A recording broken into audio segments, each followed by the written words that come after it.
नमस्कार दोस्तों। Russia Ukraine युद्ध के दौरान यूनाइटेड नेशन सिक्योरिटी काउंसिल ने एक इमरजेंसी सेशन को हेल्ड किया, जिसमें बहुत सारे कंट्री ने रशिया के एक्शन के खिलाफ वोटिंग की। कुछ ऐसे भी कंट्री थे जिन्हें रशिया के एक्शन को समर्थन दिया, यानी रशिया के फेवर में वोटिंग की। 35 कंट्री ऐसे थे जिसने इस सेशन से अपने आप को दूरी बनाकर रखा, यानी इस सेशन में उसने पार्टिसिपेट नहीं किया। इस 35 कंट्री में एक इंडिया भी था। एक्चुअली इंडिया ने किसी इंटरनेशनल प्रेशर्स में ना आकर अपने आप के लिए, यानी जो वोटिंग से दूरी बनाकर रशिया को एक इनसाइड यानी पर्दे के पीछे से एक सपोर्ट ही दिया है। आखिर क्या कारण था कि भारत ने इस यूनाइटेड नेशन सिक्योरिटी काउंसिल का जो इमरजेंसी सेशन हुआ था उसमें भाग नहीं लिया? इसकी कहानी को हम समझने से पहले यूनाइटेड नेशन सिक्योरिटी काउंसिल क्या है इसको हम थोड़ी संक्षेप में जानने की कोशिश करते हैं। देखिए, यूनाइटेड नेशन जो ऑर्गेनाइजेशन है उसकी 6 यूनिट होती है। जो 6 यूनिट में जो सबसे महत्वपूर्ण यूनिट है वह United Nation Security council. Actually तो 5 और भी यूनिट हैं, लेकिन काफ़ी उनका भी महत्व है, लेकिन यूनाइटेड नेशन सिक्योरिटी काउंसिल का काफ़ी ज़्यादा महत्व है। यूनाइटेड नेशन सिक्योरिटी काउंसिल का एक्चुअली काम क्या है? एक्चुअली इसका काम है कि पूरे वर्ल्ड में ये पीस कीपिंग ऑपरेशन करता है, कि पूरे वर्ल्ड में पीस कायम रहे, यानी शांति कायम रहे। साथ ही साथ इसका काम यह भी है कि ये इंटरनेशनल सेक्शन लगाने का भी यूनाइटेड नेशन सिक्योरिटी काउंसिल के पास अधिकार होता है। इसमें 15 मेंबर होते हैं, जिसमें से 5 जो मेंबर होते हैं उनको परमानेंट मेंबर कहा जाता है, यानी अस्थायी सदस्य होते हैं। जैसे कि United state of America, United kingdom यानी ग्रेट ब्रिटेन, और आपका फ्रांस, रशिया और चाइना, इनको परमानेंट मेंबर यानी अस्थायी सदस्य कहा जाता है। और दूसरी तरफ जो 10 मेंबर होते हैं उनको टेम्पररी मेंबर कहा जाता है, जो इलेक्ट होते हैं 2/3 मेजोरिटी के साथ यूनाइटेड नेशन सिक्योरिटी काउंसिल में 2 सालों के लिए।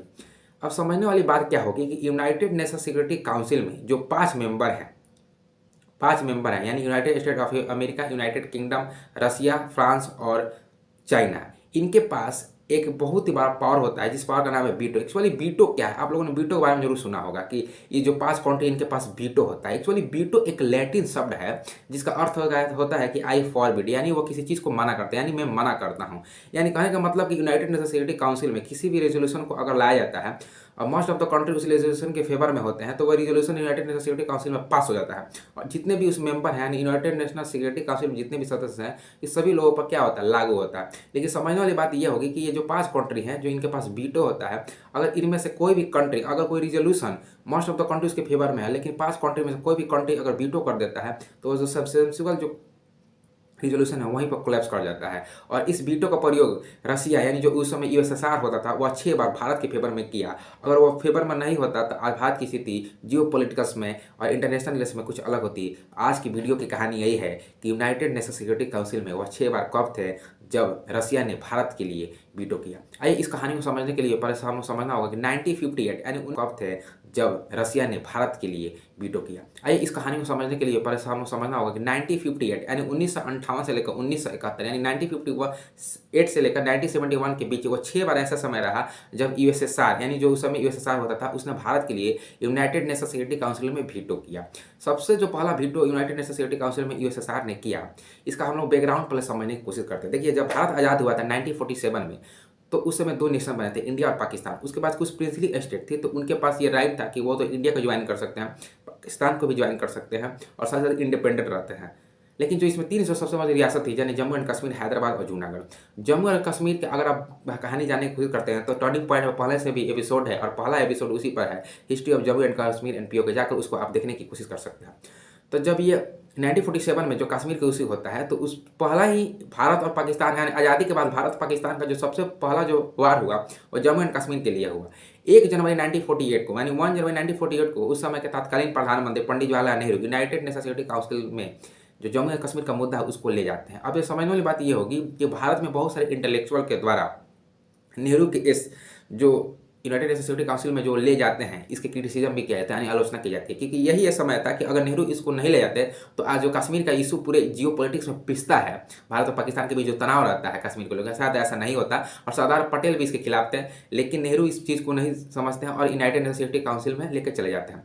और फिर एक दूसरी तरफ आपको जानकारी मैं बता दूँ कि इंडिया के जो सबसे मस्ट हिस्टोरियन है रामचंद्र गुहा, उनकी एक बुक है इंडिया आफ्टर गांधी। उस बुक में उन्होंने लिखा है कि 1 जनवरी 1948 को जब यूनाइटेड नेशन सिक्योरिटी काउंसिल में कश्मीर का मुद्दा जाता है, तो नेहरू ने अपने सुझाव से नहीं, उस समय के जो वायसराय थे यानी लॉर्ड माउंटबेटन, इन्होंने सुझाव दिया था नेहरू के कि आप ये जो कश्मीर का मुद्दा है वो यूनाइटेड नेशन सिक्योरिटी काउंसिल के समक्ष प्रस्तुत कीजिए। दूसरी तरफ जब यूनाइटेड नेशन सिक्योरिटी काउंसिल के समक्ष पंडित नेहरू इसको ले जाते हैं कि जम्मू कश्मीर में पीस और शांति की जो स्थिति है वो सही रहे, तो यूनाइटेड नेशन सिक्योरिटी काउंसिल ने एक कमीशन का स्थापना किया जिसका नाम रखा गया UNCIP यानी यूनाइटेड नेशन कमीशन इंडिया और पाकिस्तान। लेकिन इस यूनाइटेड नेशन कमीशन इंडिया और पाकिस्तान का कोई कॉन्क्रीट और सॉलिड रिजल्ट नहीं निकल पाता है। उसके बाद 1947 में पाकिस्तान के द्वारा कश्मीर के जो इशू था उसको यूनाइटेड नेशन सिक्योरिटी काउंसिल में लेकर जाया जाता है। फिर यहाँ सोचने वाली बात हो कि आखिर पाकिस्तान को इतने साल के बाद क्या सोचा कि उसने यूनाइटेड नेशन सिक्योरिटी काउंसिल में जो कश्मीर का इशू है उसको लेकर जाता है। इसके पीछे की कहानी यह है कि एक साल पहले यानी नवंबर 1946 में पंडित नेहरू की जो सरकार थी उसने क्या किया था कि constitution of Jammu and Kashmir को अपना लिया गया था। यानी जो जम्मू और कश्मीर का क्या है उसको संविधान को अपना लिया गया और उसमें कहा गया था, यानी जो जम्मू और कश्मीर का क्या है उसको संविधान को अपना लिया गया और उसमें कहा गया था कि जम्मू एंड कश्मीर भारत का हिस्सा है और रहेगा। इसी कारण यूनाइटेड नेशन सिक्योरिटी काउंसिल में पाकिस्तान ये बात को कहता है कि जब यूनाइटेड नेशन सिक्योरिटी काउंसिल में कश्मीर का मुद्दा है तो भारत किस आधार पर जम्मू एंड कश्मीर जो कॉन्स्टिट्यूशन उसको अपना रहा है और वहाँ पर प्लेबिसाइड के बाद जब यूनाइटेड नेशन सिक्योरिटी काउंसिल द्वारा कहा जा रहा है तो ऐसा क्यों। लेकिन इसका कोई भी कॉन्क्रीट रिजल्ट आगे नहीं निकल पाता है। लेकिन आपको समझने वाली बात ये होगी कि पाकिस्तान के फेवर में उस समय ऑस्ट्रेलिया, क्यूबा, यूनाइटेड किंगडम यानी ब्रिटेन और खुद सुपर पावर आज के समय में अमेरिका, ये जो 4 देश होते हैं मिल गए हैं और यूनाइटेड नेशन सिक्योरिटी काउंसिल के जो प्रेसिडेंट है उनके समक्ष एक रिपोर्ट प्रस्तुत करते हैं और उनसे रिक्वेस्ट करते हैं कि आप जल्दी ही जो कश्मीर का इशू है इसको सॉर्ट आउट कीजिए। और समझने वाली बात क्या होगी कि जो ये जो कंट्री थे यानी ऑस्ट्रेलिया, क्यूबा, यूनाइटेड किंगडम और यूनाइटेड स्टेट ऑफ अमेरिका, इन्होंने रिजोल्यूशन में ये बात को कहा था कि इस रिजोल्यूशन में बात यह थी कि 3 महत्वपूर्ण बात थी। पहली बात यह थी कि भारत और पाकिस्तान क्या करे कि कश्मीर से अपनी सीमा को वापस बुलाए। दूसरी तरफ सीज फायर का क्या हो जाए उपयोग किया जाए। और तीसरा जो सबसे महत्वपूर्ण था कि यूनाइटेड नेशन सिक्योरिटी काउंसिल क्या करे कि जम्मू एंड कश्मीर में अपनी टेम्पोररी रूप से वहाँ पर सेना जो है फोर्स से कुछ समय के लिए भेज दे कि जो स्थिति है जम्मू एंड कश्मीर की वह सही हो जाए, उसके बाद वापस ला जाए। लेकिन अब समझने वाली बात यह होगी कि अगर यूनाइटेड नेशन सिक्योरिटी काउंसिल में अगर वह मुद्दा पास हो जाता तो आज जियो पॉलिटिक्स में जो कश्मीर का इशू है काफ़ी पिसता चला जाता और भारत को लॉस के अलावा यहाँ कोई प्रॉफिट नहीं मिलता। लेकिन वहीं पर यूएसएसआर ने अपने वीटो का प्रयोग किया और वीटो कर जो ये रिजोल्यूशन जो 4 देश लाए थे, यानी फिर से नाम याद कीजिएगा, जो भारत के खिलाफ पाकिस्तान के समर्थन में इसको लेकर आए थे यूनाइटेड सिक्योरिटी काउंसिल में, वो ऑस्ट्रेलिया थे, क्यूबा थे, यूनाइटेड स्टेट ऑफ अमेरिका और ग्रेट ब्रिटेन। वहीं पर यूएसएसआर ही था जिसने वीटो का प्रयोग किया और वहीं पर जो रिजोल्यूशन था ये कोलैप्स कर जाता है। तो ये इंटरनेशनल मंच पर पहली बार यूएसएसआर ने भारत के लिए वीटो किया था। दूसरी वीटो को हम लोग समझने के लिए चलते हैं सर 1961 में। देखिए 1947 में जब भारत आज़ाद हुआ था तो गोवा के बारे में किसी ने नहीं सोचा। एक्चुअली ऐसा नहीं था कि हमें जो सरकार थी यानी पंडित नेहरू की सरकार थी इसने गोवा पर ध्यान देना बिल्कुल छोड़ दिया था, बिल्कुल सोच रहे थे। आपको बता दें कि भारत में जो ईस्ट इंडिया कंपनी आई तो उससे सबसे पहले जो यूरोपियन कंपनी बाद में व्यापार करने के लिए आई थी वास्को डी गामा 1948 में जो आया था, 1498 में जो 1498 ईस्वी में आया था, वो पुर्तगाली कंपनी जो थी यानी पुर्तगाली ईस्ट इंडिया कंपनी भारत में जब आई थी तो अभी तक उसने गोवा को आज़ाद नहीं किया था। तो पंडित नेहरू इस चीज़ को देख रहे थे कि गोवा को आप पुर्तगाली आज़ाद करेंगे, साथ ही साथ उसने गोवा के साथ साथ दमन और दीव को भी अपने हाथों में लेकर रखा था। एक दूसरी सबसे महत्वपूर्ण चीज़ ये है कि जब ये पुर्तगाली जो गोवा और दमन दीव को छोड़ने के लिए तैयार नहीं थे तो वहाँ पर पंडित नेहरू ने एक सख्त रवैया अपनाया और वहाँ पर अपने इंडियन फोर्स भेजकर विजय ऑपरेशन या जो ऑपरेशन विजय था उसके तहत गोवा और दमन और दीव को क्या करते हैं अलग कर देते हैं। और फिर समझने वाली बात क्या होगी, फिर उसके बाद नवंबर में 17 दिसंबर को यूनाइटेड नेशन सिक्योरिटी काउंसिल में पुर्तगाल ये रिक्वेस्ट करता है वहाँ से कि जो भारत और पुर्तगाल के बीच जो कॉन्फ्लिक्ट हुआ था यानी जो डिस्प्यूट हुआ था गोवा के लिए, दमन दीव के लिए, इसके लिए कोई क्या किया जाए, डिबेट कराया जाए। और आपको बता दें कि उस समय यूनाइटेड अरब अमीरात सिलोन जो उसमें आज जो श्रीलंका नहीं होता, क्योंकि 1972 में श्रीलंका का नोमेनक्लेचर किया गया, श्रीलंका नाम था, और लीबिया ये जो देश थे भारत के फेवर में बताया कि जो पुर्तगाल गोवा में कर रहा है ये बिल्कुल गलत बात है। लेकिन उसके बाद जो देश थे जैसे कि तुर्की थे, फ्रांस था, यूनाइटेड स्टेट ऑफ अमेरिका था, यूनाइटेड किंगडम था, ये सारे देश थे, इन्होंने फिर रिजोल्यूशन लाया यूनाइटेड नेशन सिक्योरिटी काउंसिल के समक्ष की जो गोवा का जो कॉन्फ्लिक्ट भारत और पुर्तगाल के बीच हुआ इसके बारे में जरूर क्या किया जाए, कुछ हल निकाला जाए। अब आपको समझने वाली बात होगी इस रेजोल्यूशन में एक्चुअली क्या था। रेजोल्यूशन में यह था कि 17 दिसंबर 1961 से पहले भारत क्या करे, अपना जब गोवा में स्टेटस दे और वहां से अपनी सेना को वापस लाए। अगर ये रेजोल्यूशन पास हो जाता तो आज यूनियन टेरिटरी का हिस्सा गोवा नहीं होता, दमन और दीव नहीं होता। लेकिन उसी समय यूएसएसआर ने अपने वीटो का प्रयोग किया और वहीं पर जो रेजोल्यूशन था कोलैप्स कर जाता है। आपको फिर बता दें कि जो पहला जो रेजोल्यूशन लाया था कश्मीर के मुद्दे पर, उसमें पाकिस्तान के समर्थन में कौन खड़ा था, वो देश खड़े थे जो आज भारत के साथ बेहतर रिश्ते की बात कर रहे हैं। अमेरिका दूसरे में था, पहले में भी था, दूसरे में भी था। तो ये था तीसरा जो गोवा के लिबरेशन जब भारत में हो रहा था तो उस समय यूएसएसआर ने क्या किया कि अपने वीटो प्रयोग किया और गोवा आज इंडियन टेरिटरी का हिस्सा है, साथ ही साथ दमन और दीव भी है। आइए तीसरे देखिए 1961 के बाद 1962 जो यह ऐसा साल था जब भारत के लिए काफ़ी मुश्किल साल था, क्योंकि इसी साल इंडिया चाइना वाला यानी भारत चाइना का युद्ध हुआ था।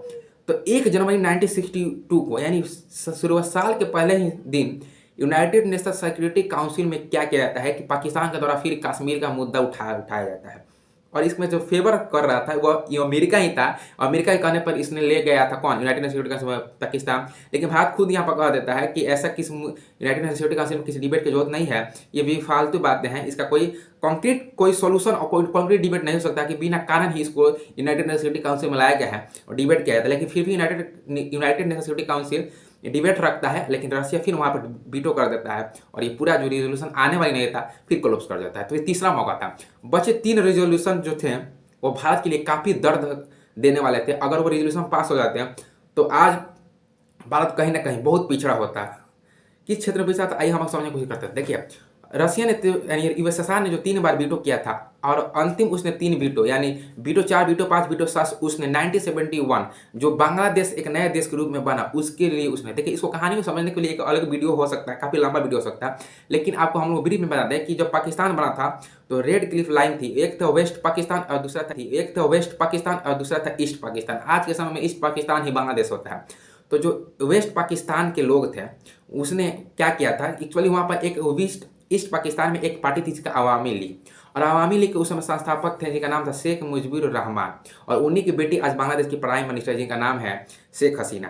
तो वो चुनाव जीत जाते हैं, वो प्रधानमंत्री के दावेदार होते हैं। लेकिन वेस्ट पाकिस्तान के कुछ नेताओं को ये बात समझ में नहीं आती है और वो ऑपरेशन सर्च लाइट को क्या करते हैं, चलाते हैं। और ऑपरेशन सर्च लाइट जो था वह ईस्ट पाकिस्तान में चलता है, और ईस्ट पाकिस्तान में जब ऑपरेशन सर्च लाइट चलता है तो वहाँ के बहुत सारे लोगों को क्या होता है, अत्याचार किया जाता है, महिलाओं को बलात्कार किया जाता है। और वहाँ पर एक संगठन बन चुका था बांग्लादेश को आज़ाद कराने के लिए, जिसका नाम था मुक्ति वाहिनी, और साथ बांग्लादेश के भी लोग थे। लेकिन समझने वाली बात होगी कि जब वेस्ट पाकिस्तान के लोग ईस्ट पाकिस्तान में अत्याचार कर रहे थे तो जो ईस्ट पाकिस्तान की जो सीमा है वो हमारे भारत के वेस्ट बंगाल के साथ टच करती है। तो वहाँ से बहुत सारे जो बांग्लादेशी थे यानी आज के बांग्लादेशी और उस समय ईस्ट पाकिस्तानी, वो भारत की तरफ पश्चिम बंगाल में इंटर करते हैं। लेकिन भारत के आज़ादी हुए ज़्यादा समय नहीं हुआ था और भारत में एक रिफ्यूजी क्राइसिस के रूप में देखा जा सकता था, क्योंकि एक रिफ्यूजी की समस्या भारत के समक्ष आ चुकी थी।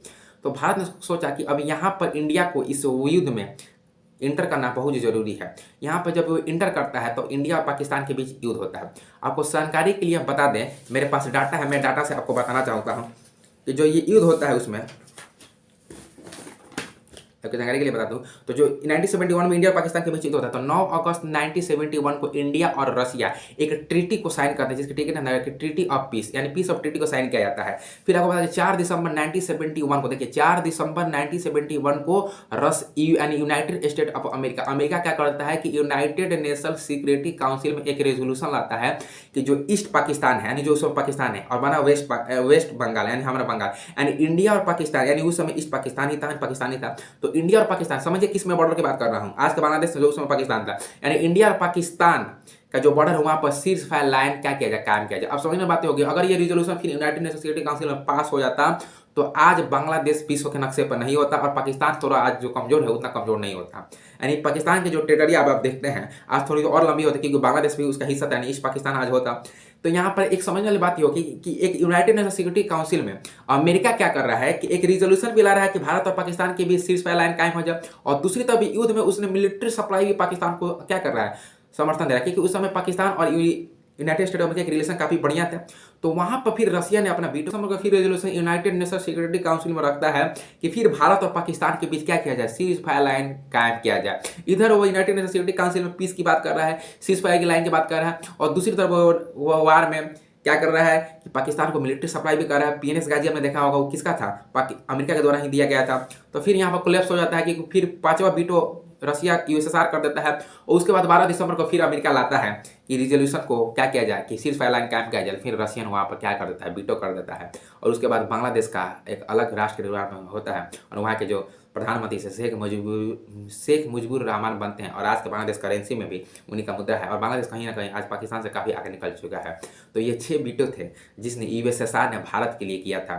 और आपको समझना होगा कि जरूर समझ चुके होंगे कि जो यूनाइटेड नेशन सिक्योरिटी काउंसिल का जो इमरजेंसी सेशन था इससे भारत ने क्यों अपने आप को दूरी बना के रखी है। तो जो पहला जो वीटो था वो कश्मीर के मुद्दा पर, दूसरा गोवा को भारत मिलाने के लिए, तीसरा फिर कश्मीर, और चौथा, पांचवा, छठा बांग्लादेश और भारत यानी भारत पाकिस्तान के बीच जो युद्ध हुआ था बांग्लादेश को आज़ाद कराने के लिए, उसमें यूएसएसआर ने वीटो किया और भारत एक अलग रसिया के साथ एक इंटरनेशनल जो रिलेशन है उसमें काफ़ी स्ट्रांगली साथ अभी भी निभा रहा है। आई होप आपको वीडियो पसंद आए होंगे। वीडियो की जो विचार था ये हमारे मनोज कुमार ने दिया था। आई होप अगले एपिसोड की आप इंतजार कीजिए। The more episode coming of keep watching turning point. Thank you so much.